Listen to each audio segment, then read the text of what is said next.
Bonjour, je suis Issam Jafar, je suis directeur régional sur l'Afrique et le Moyen-Orient. Je suis en charge de développer la présence d'Orange sur le secteur de la santé sur cette région. En plus de ça, j'ai pour responsabilité de développer les relations avec les organisations internationales, multilatérales ou bilatérales, pour voir comment la technologie peut faire partie des services santé et sanitaires dans les différents pays. Aujourd'hui, au niveau du secteur de la santé, Orange adresse sur différents axes. Premier chantier, le renforcement du système de soins.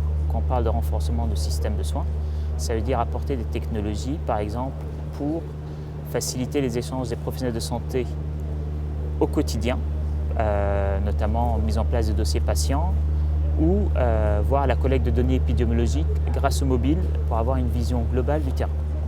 Notamment au Mali, c'est ce qui a permis énormément de réduire la répandue de l'Ebola l'année dernière.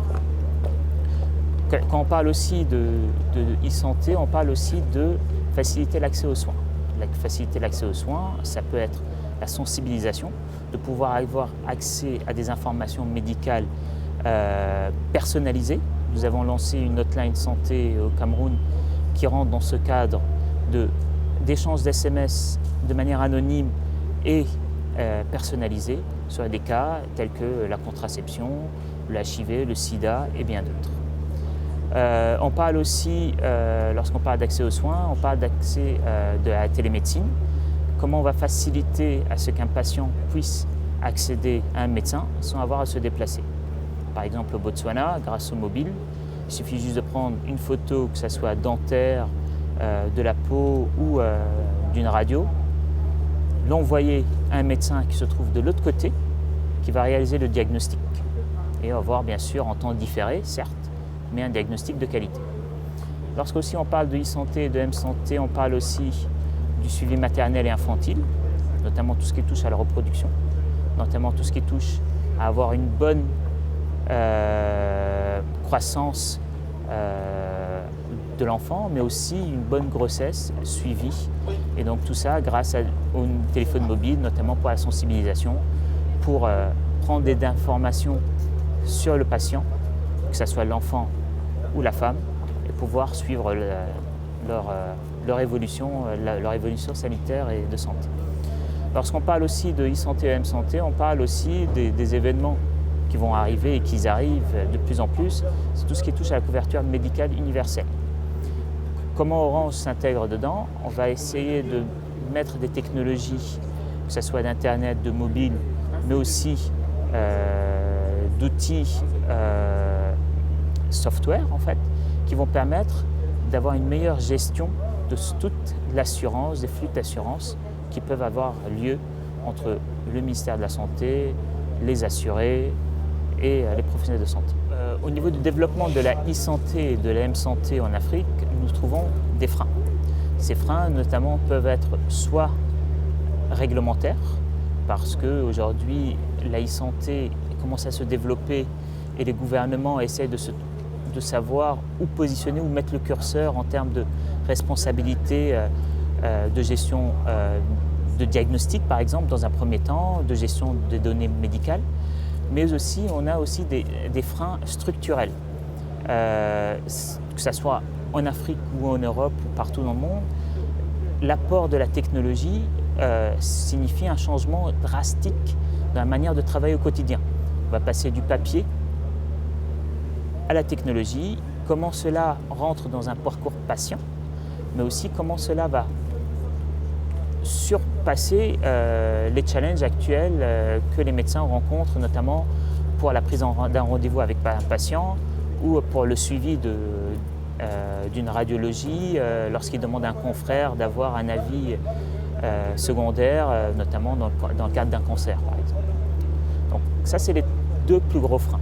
Le troisième frein sont notamment liés au financement.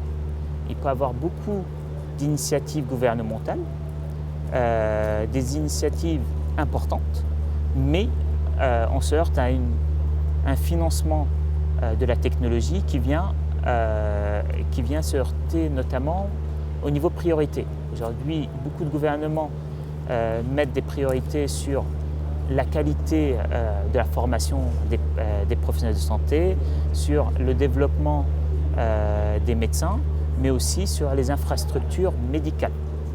Lorsqu'on parle de e-santé et de m-santé, ça vient dans un deuxième cadre, dans un deuxième rang, parce qu'il y a des priorités auparavant.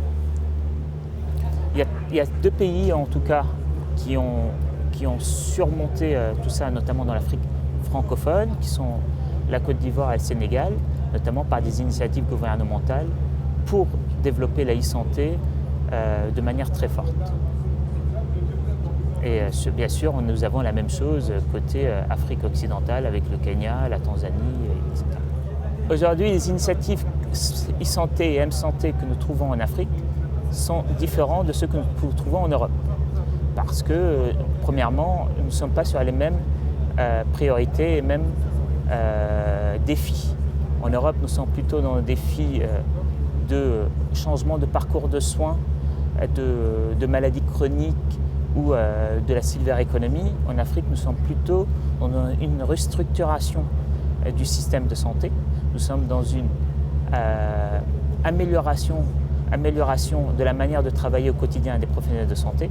Et nous sommes aussi dans un cadre d'apporter une meilleure qualité de soins et de qualité de service médical aux patients. Et nous sommes sur deux mondes différents et ainsi la technologie est utilisée de deux manières différentes, même si c'est la même, mais utilisée de deux manières différentes. Orange travaille de plus en plus avec les organisations internationales dans un cadre santé, notamment pour développer des applications e-health ou e-santé pour faciliter le suivi maternel et infantile. En décembre 2014, nous avons signé un partenariat avec USAID pour améliorer le suivi maternel et infantile au Niger dans un cadre de reproduction, mais aussi de suivi des enfants de 0 à 5 ans. Cette partie de collaboration avec les organisations internationales rentre dans une collaboration notamment responsable sociale entreprise. Nous apportons notre savoir-faire, notre expertise, nos développements et dans ce cadre-là, USAID apporte une partie des fonds, une partie des développements et de son expertise. Et voilà, nous, Orange, on apporte notre expertise qu'on met sur la table, de développement, mais aussi de mobile, et en partenariat avec des organisations comme USAID, mais aussi avec le gouvernement. Donc Orange aussi n'adresse pas uniquement un service santé uniquement d'une manière business, B2B, business aux entreprises ou gouvernements, mais aussi dans un cadre business responsable, notamment avec les organisations internationales, mais aussi avec des ministères de la Santé, par exemple. Je dois remercier Forbes Afrique pour m'avoir invité ici à prendre la parole sur une table ronde et évoquer notre position sur les infrastructures télécom, mais aussi comment l'innovation fait partie de ces infrastructures. En tout cas, l'organisation a été top, avec de nombreux représentants, que ce soit des présidents ou des anciens ministres ou de futurs présidents, etc. Et c'était excellent et merci beaucoup de votre invitation.